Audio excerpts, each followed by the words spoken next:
Semuanya hati-hati, kita tidak bisa membiarkan kuda Umbrayin melarikan diri. Mayat serigala ini seharusnya menjadi varian binatang buas. Meskipun akan terbukti merepotkan, itu seharusnya menjadi tugas yang mudah bagi kita berlima untuk membunuhnya. Rekan Doisbai, Anda bertanggung jawab untuk menangkap kuda Umbrayin. Dengan mengatakan itu, Pak Tuafu menampar kantong penyimpanannya dan melepaskan rantai yang bersinar dengan cahaya hitam. Itu terbang ke depan dan melilit serigala raksasa seperti ular. Yang lain juga cepat bertindak. Wanita berjubah hitam melepaskan 3 pedang terbang merah. Kultivator Yuan mengeluarkan liontin giok, menghasilkan beberapa kalajengking bersayap. Dan Hanli meludahkan beberapa pedang terbang yang tersapu ke depan dalam gelombang cahaya. Selama waktu ini, Bayoi membalik tangannya dan memanggil jaring tembus. Dalam secercah es, jaring itu berubah menjadi kabut putih dan menyelimuti kuda Umbrayin di kepala serigala.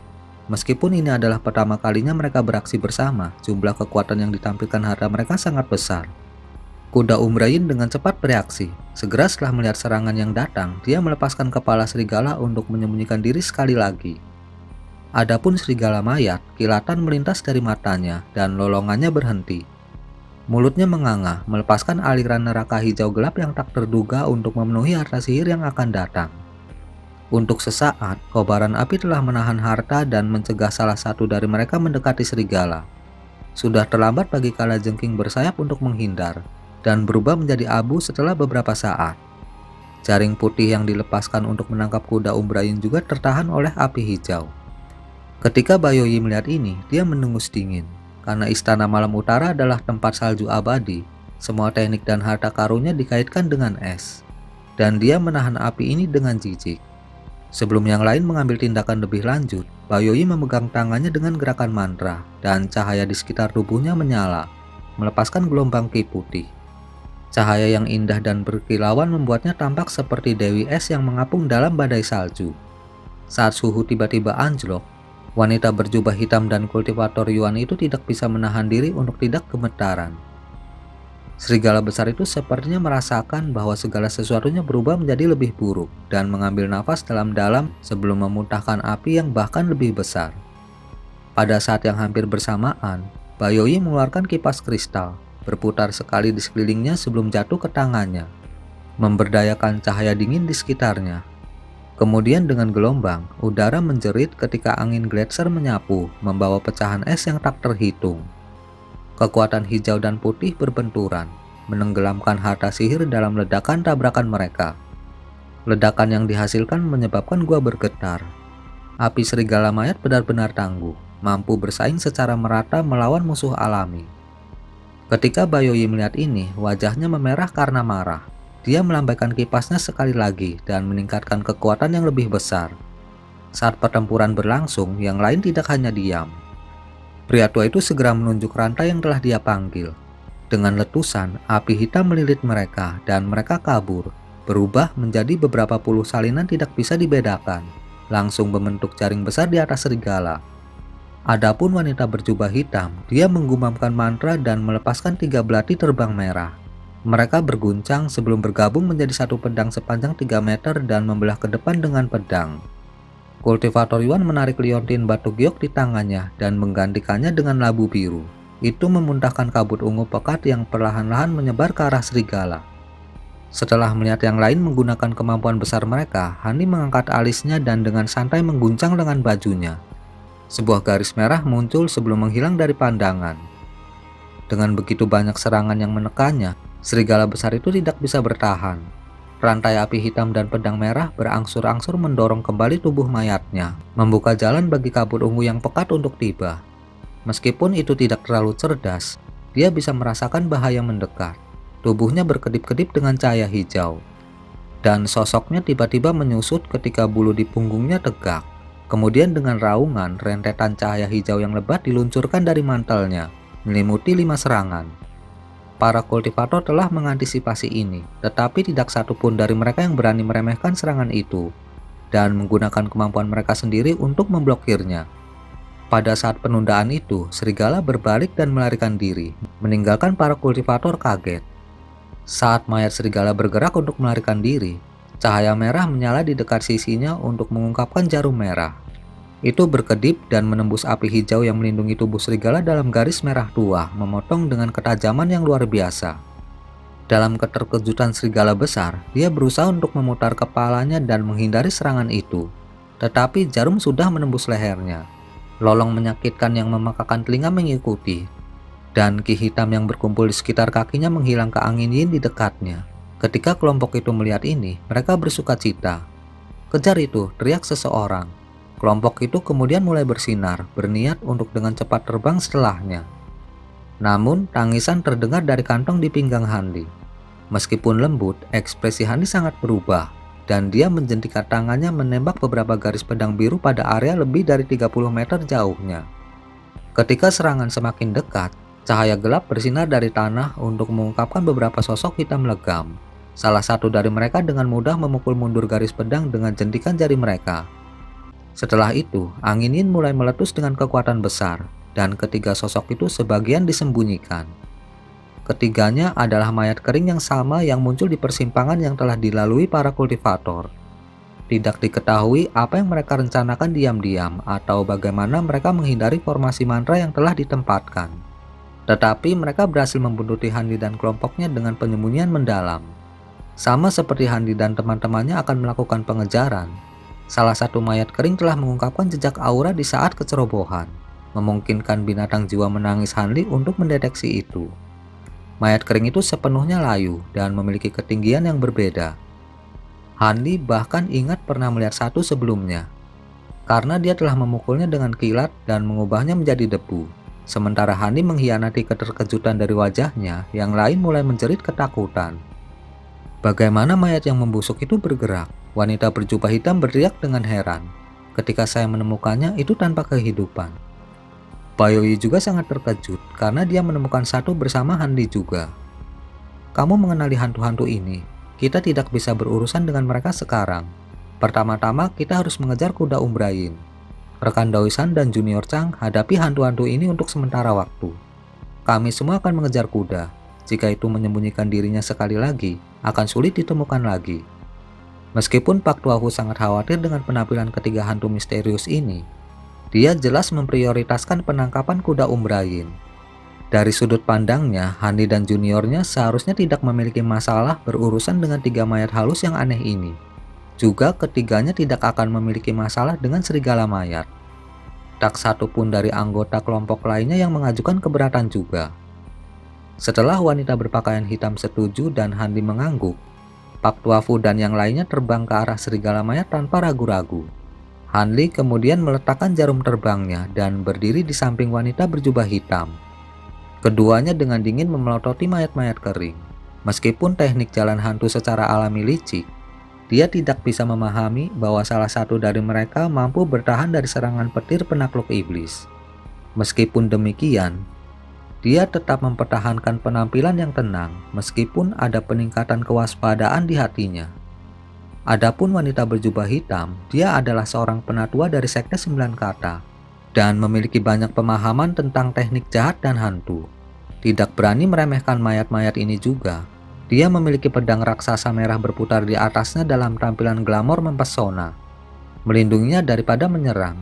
Tiga mayat yang menghadap mereka adalah yang pertama bergerak. Yang lebih tinggi mengambil 2 langkah besar ke depan dan meludahkan mulutnya untuk meludahkan benang abu-abu ke arah wanita itu. "Kau mencari mati," dia mendengus dengan penampilan cemberut. Dengan satu sentakan lengan bajunya, lebih dari 10 bola api ditembakkan secara berurutan. Segera setelah itu, dia menunjuk ke pedang besar di atas kepalanya dan mengiris di udara, melepaskan pedang merah beruntun. Dia percaya bahwa utas yang biasa-biasa saja ini hanyalah api mayat yang terkondensasi, dan teknik api pasti dapat menahannya. Tapi kemudian, utas melewati bola api dan pedang merah tanpa perlawanan, benar-benar menyerap seluruh keberadaan mereka hanya dengan satu sentuhan, dan terus berlari ke depan tanpa ada tanda-tanda melambat. Wanita berjubah hitam menyapu lengan bajunya dalam keterkejutan, dan menghasilkan perisai hijau kecil di depannya. Itu bersinar dengan cahaya dan diperluas secara besar-besaran. Pada saat yang hampir bersamaan, pedang besar di atas kepalanya menebas ke arah benang abu-abu. Wanita berjubah hitam itu percaya karena utas itu mampu menyerap serangan kekuatan spiritual, harta fisik seharusnya bisa menghalanginya. Seperti yang diperkirakan, benang abu-abu berhenti saat dipukul dengan pedang besar. Wanita cantik itu bersukacita dan berpikir untuk mengaktifkan kemampuan pedang. Tetapi kemudian benang abu-abu itu tiba-tiba kabur dan berlipat ganda menjadi ratusan, dengan cepat bergerak untuk menahan pedang besar itu. Setelah itu, cahaya gelap yang aneh bersinar dari benang, menyatu bersama dengan cahaya merah pedang, perlahan-lahan mengalahkannya dan mengubahnya menjadi hitam, seolah-olah sedang rusak. Wanita itu juga merasakan hubungan mentalnya dengan pedang menjadi tumpul. Hatinya tenggelam dan dia menampar kantong penyimpanannya tanpa pikir panjang, memanggil roda dharma ke tangannya. Tapi sebelum dia bisa menggunakannya untuk membebaskan pedangnya, guntur terdengar, diikuti oleh sambaran petir yang menyilaukan. Baut emas menghantam benang abu-abu dengan geram dan membebaskan pedang merah besar. "Terima kasih banyak, Saudara Han." Wanita itu buru-buru mengucapkan terima kasih sebelum membentuk gerakan tangan dan menarik pedangnya ke lengan bajunya setelah membelah menjadi 3 garis merah. Dengan senjatanya yang dibebaskan, Hani tidak memperhatikan lebih jauh. Sebaliknya, dia menatap udara dengan kerutan yang kencang. Benang abu-abu yang telah dia hancurkan kental kembali ke bentuk aslinya setelah penundaan singkat. Adapun 2 mayat kering lainnya, mereka belum mengambil tindakan apapun. Ketika wanita berjubah hitam melihat ini, ekspresinya berubah tidak sedap dipandang, tapi dia terus melihat benang abu-abu di udara. Ini bukan mayat Ki biasa, tapi itu dari Ki mayat yang menyeramkan. Mungkinkah ini utusan iblis hantu? Dia berteriak dengan kulit pucat pasi. Ki mayat yang menyeramkan. Hani menemukan nama itu familiar, dan setelah beberapa saat berpikir, dia mengingatnya disebutkan dalam harta karun besar harta karun kitab suci. Ekspresinya goyah untuk sementara waktu. Ini adalah kemampuan besar dari jalan hantu yang hanya sedikit yang bisa disaksikan oleh para kultivator. Seperti namanya, Ki mayat yang menyeramkan adalah Ki mayat, tetapi menyatu dengan kebencian yang tersisa dari kematian baru, apa yang dikenal sebagai Ki amat buruk. Ki mayat yang menyeramkan dikatakan sangat sulit untuk diproduksi. Paling tidak, membutuhkan mayat kultivator formasi inti bersama dengan kondisi tidak diketahui lainnya. Ketika berbentuk dikatakan abadi, dan mampu menyerap unsur ki dan merusak berbagai harta sihir. Seperti yang diduga untuk salah satu kemampuan terhebat dari jalan hantu, itu sangat sulit untuk dihadapi. Namun dia belum pernah mendengar benang iblis hantu sebelumnya. Tetapi mengingat bahwa itu dibuat dari ki mayat yang menyeramkan, tidak heran itu sangat merepotkan. Sepertinya petir penakluk iblisnya mampu membubarkannya, tetapi tidak memusnahkannya sepenuhnya. Ketika pikiran-pikiran ini melintas di benaknya, ketiga mayat secara bersamaan mengangkat tangan mereka dan menjentikan jari mereka, masing-masing melepaskan benang abu-abu. Wanita berjubah hitam itu sangat terengah-engah dan melepaskan roda dharma dari tangannya, meneriakkan serangkaian mantra. Roda berputar di udara dan bersinar dengan cahaya 7 warna menutupi Hani dan dia di penghalang. Cahaya 7 warna harta karun Buddha. Hani sudah mengangkat tangannya dengan lengkungan petir menyinari mereka, tetapi ketika dia melihat wanita berjubah hitam mengambil tindakan, dia berhenti dengan sedikit kejutan.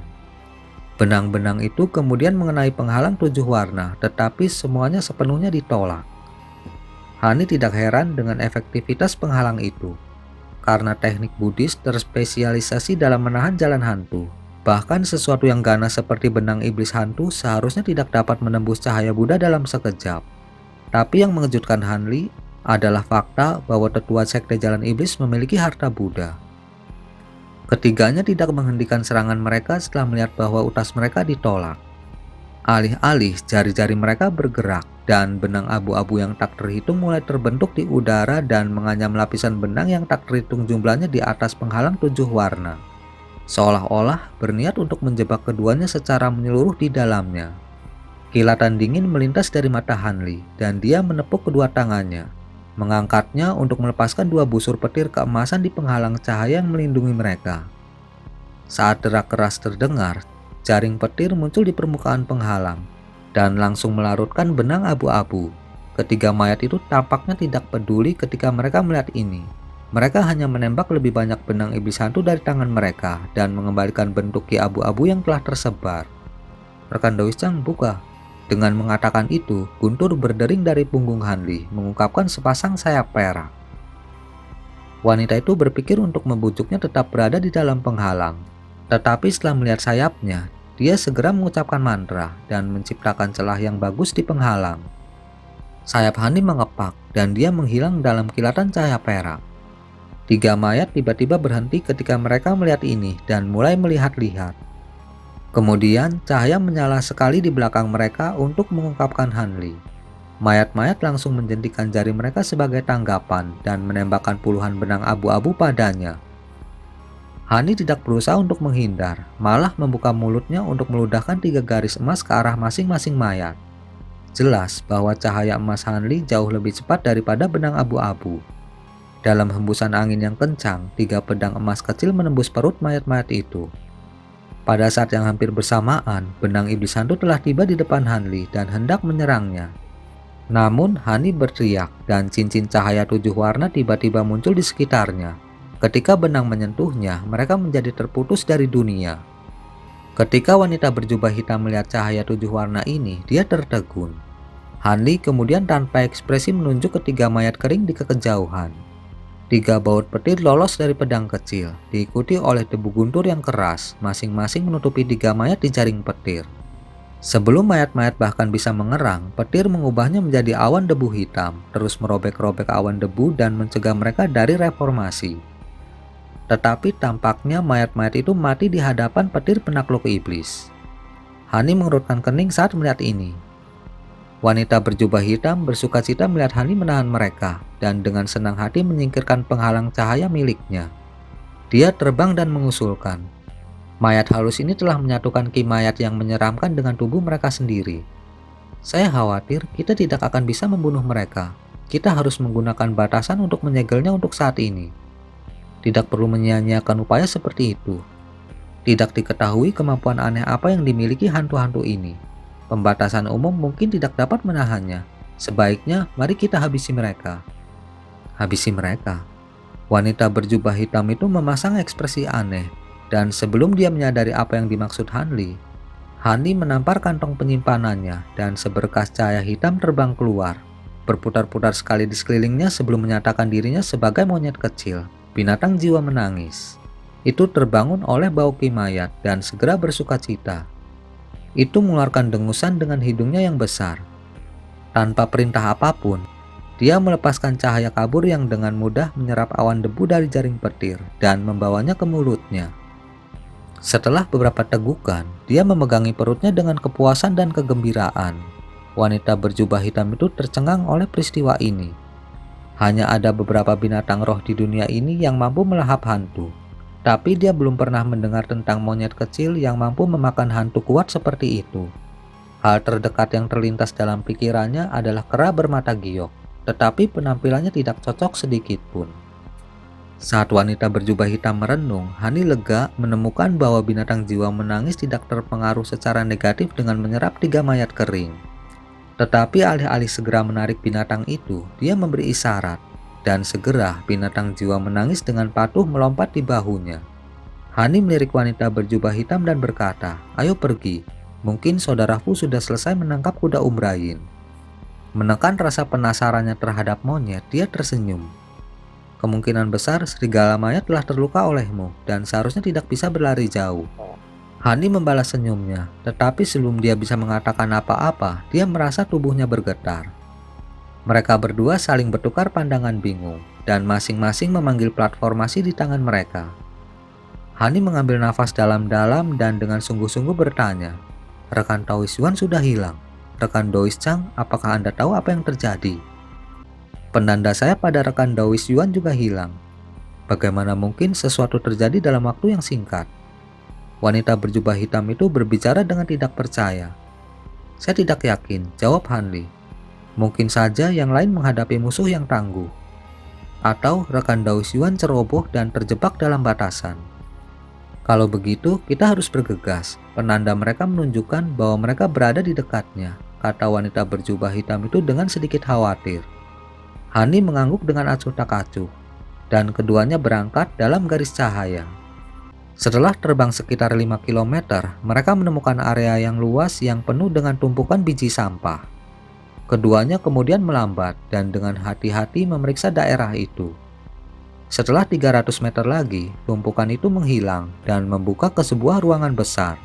Tempat itu memiliki formasi mantra besar yang hampir menutupi semuanya, dan sebatang pohon bambu raksasa yang tumbuh di tengahnya, menjangkau sampai ke puncak gua. Ada juga selusin pilar batu raksasa yang ditempatkan sebentar-sebentar, masing-masing dengan mayat kering berwarna hitam yang dirantai. Persis sama dengan 3 mayat yang dilihat Hanli sebelumnya. Tapi yang mengejutkan Hanli adalah bayangan hitam yang ditutupi rambut hijau di sebelah bambu. Itu duduk di sana asik mengunyah tubuh tanpa kepala. Dari pakaiannya tidak ada keraguan bahwa itu adalah mayat kultivator Yuan. Di sebelah monster itu adalah sosok besar, mayat serigala yang mereka lawan sebelumnya. Serigala menggerogoti sesuatu di bawah cakarnya, kura-kura besar kultivator Yuan. Itu tidak memiliki aura, jelas menunjukkan itu sudah mati. Adapun kuda Umbrayin itu masih bertengger di atas kepala mayat serigala, tidak bergerak. Wajah wanita berjubah hitam itu memucat, dan dia buru-buru melirik ke seliling sebelum berteriak ketakutan. Senior Fu. Hani mengikuti pandangannya dan melihat dua sosok mengambang di udara, terbungkus kepompong yang dipintal dari benang abu-abu. Itu jelas benang iblis hantu yang telah mereka lihat sebelumnya. Namun, kepadatan benang jauh melebihi apa yang bisa dihasilkan oleh mayat kering. Ledakan guntur terus terdengar dari keduanya, dengan jejak cahaya menyilaukan sesekali melarikan diri dari dalam. Tampaknya, Pak Tuafu dan Bayoi masih hidup. Hanya dalam waktu singkat, salah satu dari 3 kultivator jiwa baru lahir pertengahan terbunuh dengan 2 dari mereka terjebak.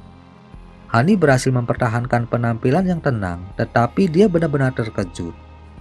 Adapun wanita berjubah hitam, dia khawatir kepada Pak Tuafu, tetapi tahu ini bukan saatnya untuk menyelamatkannya. Dia mengguncang lengan bajunya dan memanggil roda dharma ke tangannya sebelum mengalihkan perhatiannya ke tempat lain. Sementara itu, monster berbulu hijau itu tidak memperhatikan mereka dan fokus makan dengan kepala lebih rendah. Suara retakan aneh datang dari monster saat merobek lengan mayat kultivator Yuan dan dengan cepat merusaknya. Ketika Hani melihat tubuh yang dimutilasi, dia menyipitkan matanya saat cahaya biru bersinar dari mereka. Kemudian binatang jiwa menangis di bahunya mengeluarkan tangisan bernada tinggi, dan bulu di punggungnya berdiri tegak. Itu memelototi monster berbulu hijau, mengambil posisi untuk menyerang.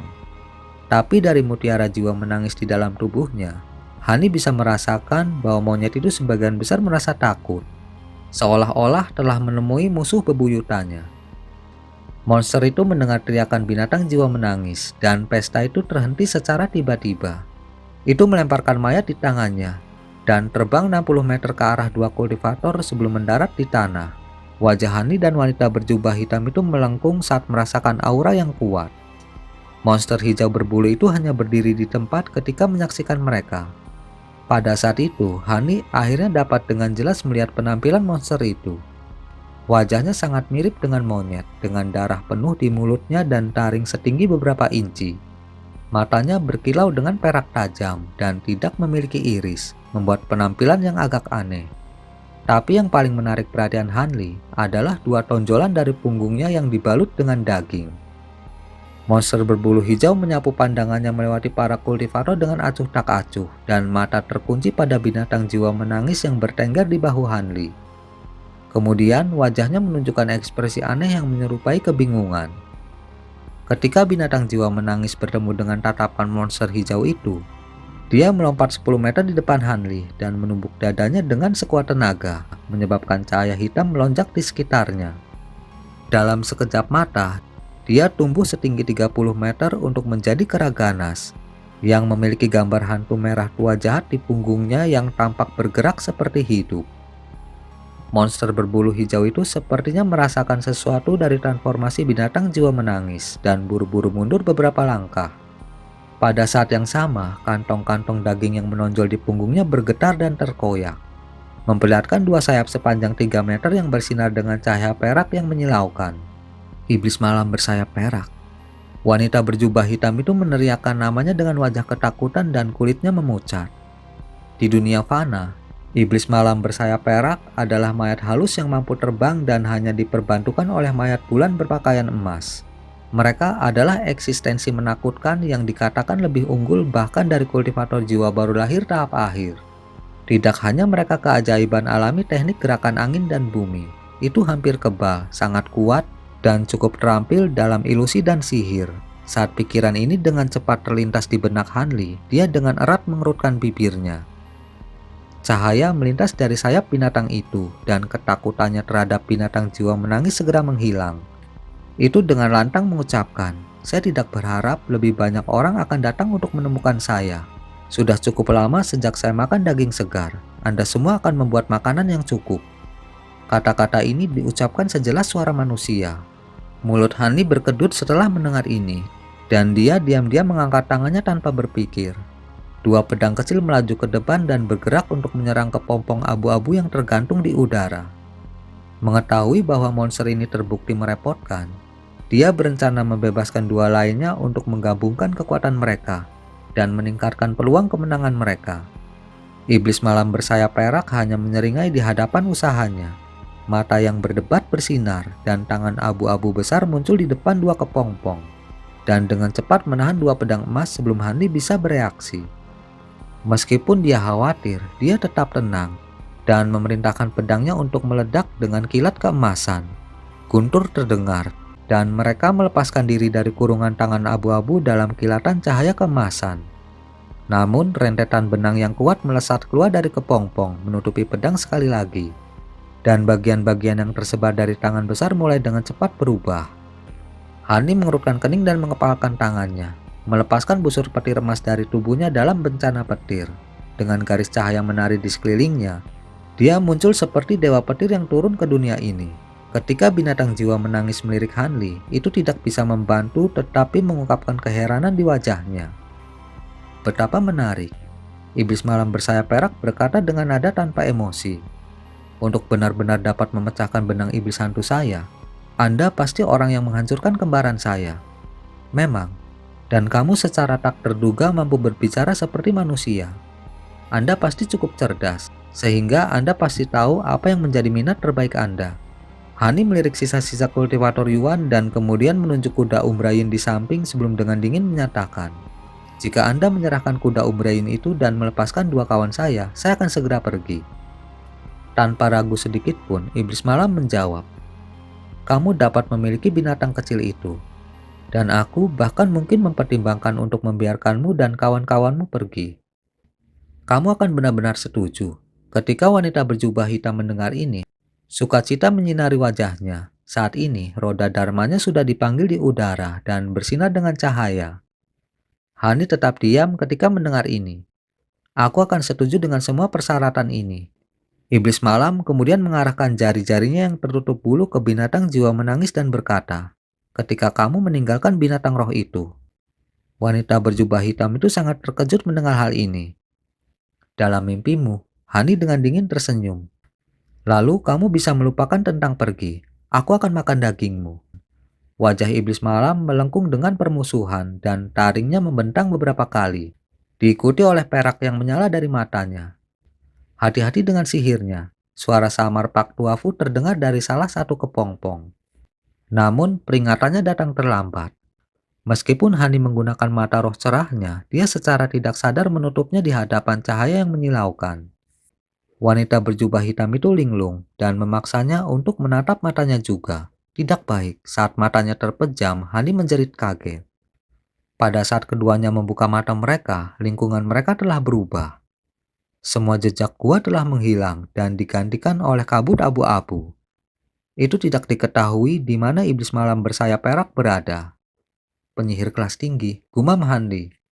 "Kita hanya akan tahu setelah kita menguji kekuatannya," kata wanita berjubah hitam itu dengan alis terangkat. Khawatir tentang suara Pak Tuafu yang melemah, dia kehilangan kesabaran dan menunjuk ke roda dharma yang melayang di atas kepalanya. Itu bersinar dengan cahaya cemerlang dan beberapa sinar pelangi ditembakkan, menghilang ke dalam kabut tanpa efek. Dia tumbuh lebih cemberut dan melemparkan kantong binatang roh di pinggangnya sebelum menggenggam tangannya dengan mantra. Tas itu bergetar dan melepaskan sekelompok ular bersayap dalam kabut cahaya merah. Masing-masing ular itu sekitar 1 kaki panjangnya, dengan lambang di kepala mereka. Tubuh mereka merah dan tembus pandang. Ketika dia bergumam, dia memukul ular dengan beberapa segel mantra merah. Tiba-tiba, ular-ular membuka mulut mereka dan dengan liar menyemburkan api yang mengembun menjadi lautan api yang berkobar. Hani tidak bergerak untuk membantunya, melainkan mengambil kesempatan ini untuk mengamati dengan mata roh cerahnya. Dalam sekejap gelombang api 10 meter terbentuk. Kabut abu-abu di atas mereka tiba-tiba berguling seperti embusan angin yang akan diganti dengan kabut hitam seperti melempar. Cahaya perak melintas dari kabut gelap, diikuti oleh munculnya dua mata iblis besar. Panjangnya 3 meter dan bersinar terang. Tidak diketahui apakah itu sebuah transformasi atau ilusi. Tawa kecil hiruk-pikuk dibersihkan dengan cahaya perak muncul dari mata besar menyerang lautan api. Baik gelombang api yang mengamuk dan ular terbang, semuanya menghilang pada kontak seolah-olah mereka tidak pernah ada. Hani tetap tenang saat melihat ini, tetapi wanita berjubah hitam melepaskan garis merah dengan ekspresi khawatir dan berulang kali memotong mata menusuk di depannya. Kemudian dia merasa hatinya tenggelam. Sekarang jelas bahwa teknik ini jauh lebih kuat melampaui dugaannya dan tidak memiliki harapan sedikit pun untuk mematahkannya. Tawa kecil aneh terus terdengar tanpa akhir dan dengan volume yang lebih besar. Sekarang lebih keras daripada tawa. Pada saat ini, bahkan lebih banyak mata mulai muncul, masing-masing sama besar seperti sebelumnya. Segera, bola setan mengisi langit di atas kabut di sekitar mereka. Mereka tiba-tiba mulai menyala dan berubah menjadi bulan sabit yang cerah. Setelah itu, langkah kaki muncul dari kabut bersama dengan ratapan yang keras. Hampir seolah-olah iblis malam akan muncul kapan saja. Keadaan luar biasa ini membuat wanita berjubah hitam itu ketakutan dan dia bertanya, "Kakak Han, apakah Anda memiliki metode untuk melarutkan teknik ini? Jika rekan Daoishan yang misterius ini tidak dapat menghilangkan teknik ini, dia telah memutuskan dirinya untuk mengkonsumsi sejumlah besar esensi darah untuk menggunakan teknik rahasia." Alih-alih menjawabnya, Hani mengangkat tangannya dan melepaskan sambaran petir keemasan. Dalam gemuruh guntur, itu menabrak salah satu bulan sabit di kabut. Sebuah ledakan besar terdengar saat petir emas pecah bersama dengan bulan sabit. Pada saat yang hampir bersamaan, mata yang lain runtuh menjadi aliran debu perak tanpa akhir, mengisi sekeliling mereka dengan cahaya yang menyilaukan. Wanita berjubah hitam itu tiba-tiba merasakan dunianya berputar, dan tidak bisa menahan diri untuk tidak menutup matanya sekali lagi. Pada saat inderanya kembali normal, dia menemukan bahwa dia berada di dalam gua sekali lagi tanpa jejak kabut atau cahaya yang dapat ditemukan. Dia merasa sangat lega dibebaskan dari sihir dan berhasil menenangkan diri. Iblis malam bersayap perak sekarang di seberang mereka, di pangkal batang bambu dan tetap diam. Namun sayapnya terlipat di depannya untuk memblokir baut padat yang dilepaskan Hanli. Dengan kresek dan cahaya masih bersinar dari sayap, dia dengan suram melihat ke arah Hanli. Wanita berjubah hitam itu sekarang melihat cermin hitam pekat yang dipegang di tangan iblis malam hijau. Itu tidak besar atau luar biasa, tetapi bersinar dengan cahaya bertinta jahat. Jika seseorang melihatnya, mereka akan merasakan pikiran mereka meresap. Nah, itu membingungkan. Anda dapat menemukan saya dari dalam ilusi. Dengan bantuan cermin bulan jahat, pesona mata perak saya seharusnya hampir 2 kali kekuatannya. Rasa spiritual yang lebih hebat seharusnya tidak bisa melihat melaluinya. Mungkinkah Anda telah mengembangkan teknik mata roh yang luar biasa? Setelah ini dikatakan, iblis malam melambaikan sayapnya, dan petir yang tersisa tertatih-tatih ke samping. Ketika Hanli mendengar ini, dia dengan dingin tersenyum. Dalam keheningan total, dia mengguncang lengan bajunya dan melepaskan beberapa puluh pedang terbang emas di sekelilingnya dengan cincin yang jelas berkumpul di depannya sebagai gelombang emas. Sementara itu, guntur terdengar dari punggungnya dengan penampilan sepasang sayap perak. Tidak berhenti di sana, Hani menarik nafas dalam-dalam sebelum mengeluarkan mutiara putih salju yang ditutupi dengan api ungu yang berputar-putar. Begitu muncul, suhu di dalam gua turun tajam. Iblis malam bersayap perak tidak peduli dengan penampilan pedang terbang Hanli, dan hanya sedikit terkejut dengan penampilan sayapnya. Namun, mutiara kristal salju yang dibungkus dengan api puncak ungu menyebabkan wajahnya tumbuh serius saat mengenali ancaman yang hebat. Kemudian untuk sentuhan akhir, Hani menampar kantong penyimpanannya, mengisi udara dengan segerombolan kumbang pemakan emas. Menggerakkan tangannya dalam gerakan mantra memanggil penghalang cahaya 7 warna di sekitarnya. dan membalik tangannya untuk memanggil cermin ungu bercahaya di udara. Terlepas dari tindakan pembunuhannya yang terbesar, dia sekarang menunjukkan kekuatan penuh dari kekuatannya yang telah lama dikumpulkan. Sekarang dia menghadapi musuh yang menakutkan yang lebih unggul bahkan dari seorang kultivator jiwa baru lahir tahap akhir. Dia tidak bisa menahan diri.